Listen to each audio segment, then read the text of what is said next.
Let's rock. And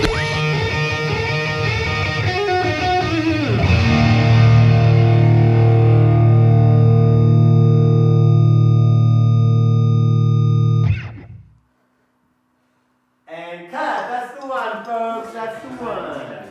Oh, thank you. So what are you guys talking about this summer? What do you mean, like the theme, or? Yeah. What's the theme gonna be? We're doing what does it mean to be a follower of Christ? Okay, so what's that gonna look like? 50s. 50s, so like 1950s, like post-war economic expansion and Pompadours and poodles, man. Sock hops and soda shops. It's our Super Spirit Day theme. Hey, I got our rec colors. They're black and red. okay.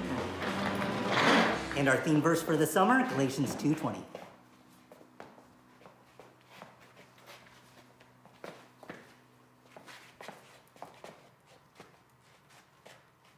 Sorry I asked.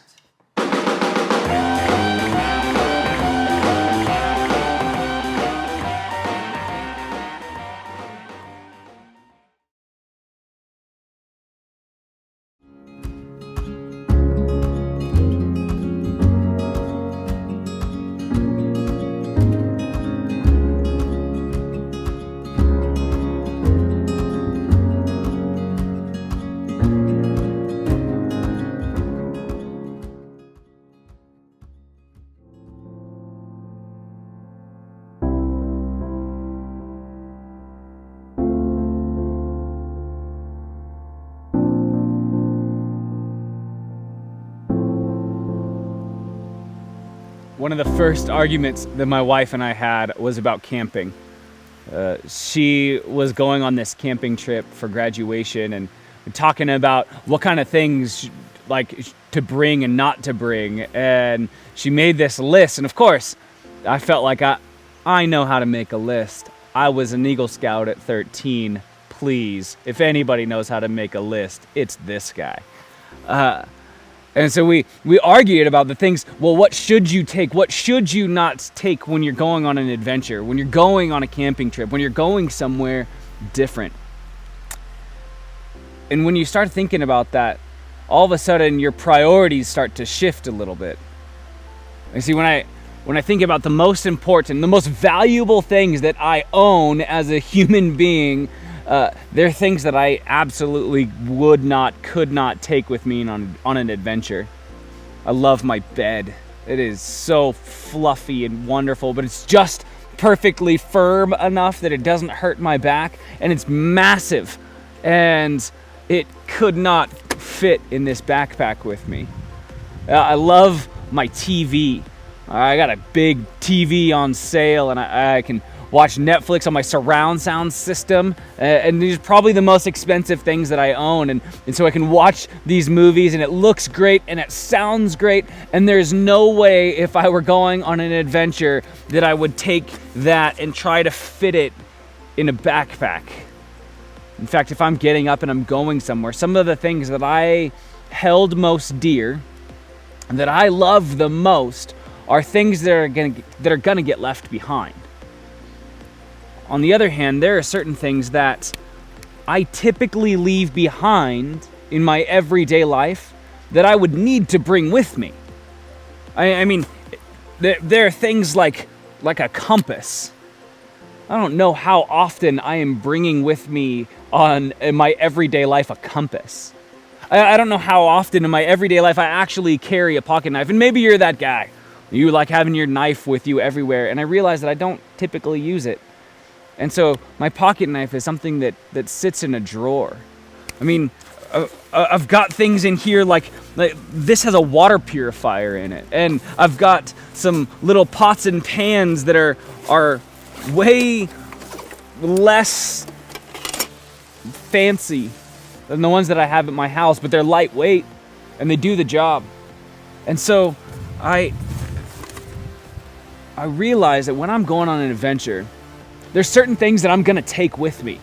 Things that I didn't think were valuable until I was out on the road and doing something. And there are certain things that I'm not gonna take with me, things that I used to find valuable.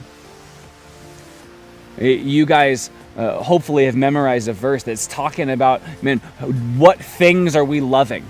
And I want you guys to jump into a large section of scripture this evening.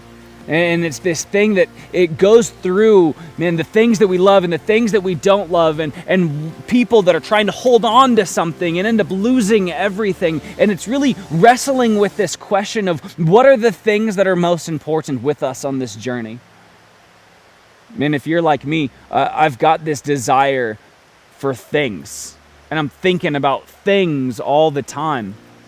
And it's a struggle for me to realize that all the things that I'm thinking about are things that are going to burn one day, are things that are going to rot and decay. I'm going to spend a bunch of money on it, and then eventually it's going to be far less valuable.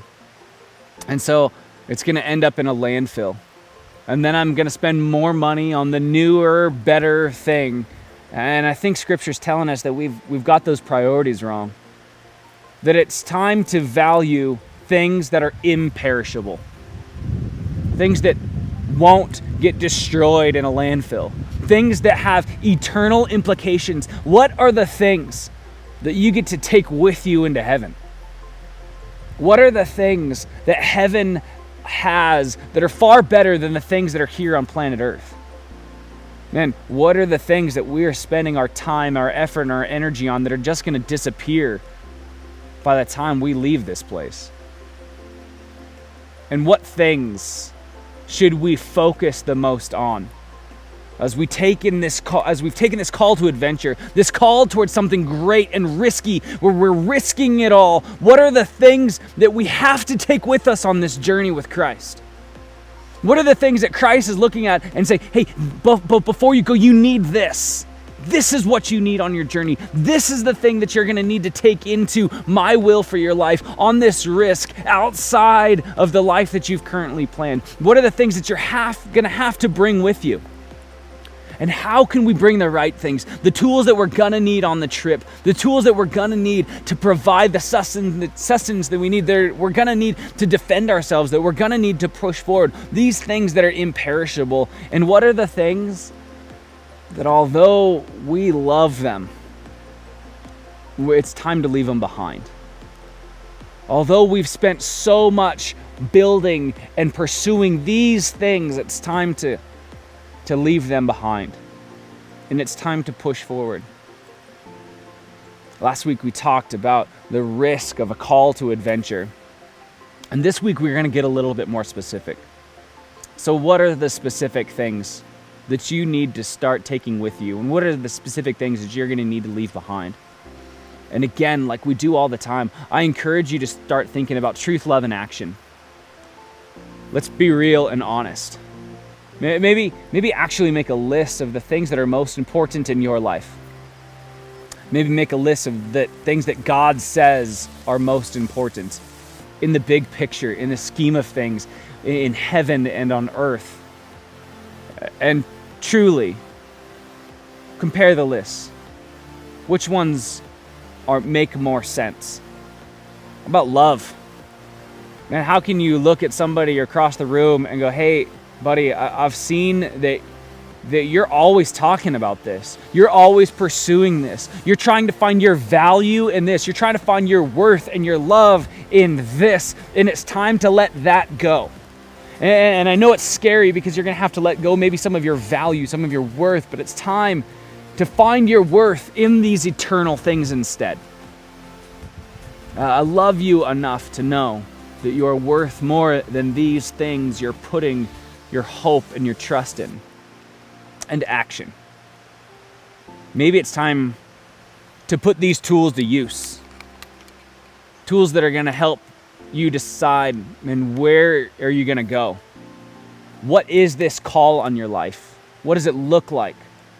Tools that are going to help you along that path. And maybe it's time to start putting them to use. Maybe God gave you some gifts.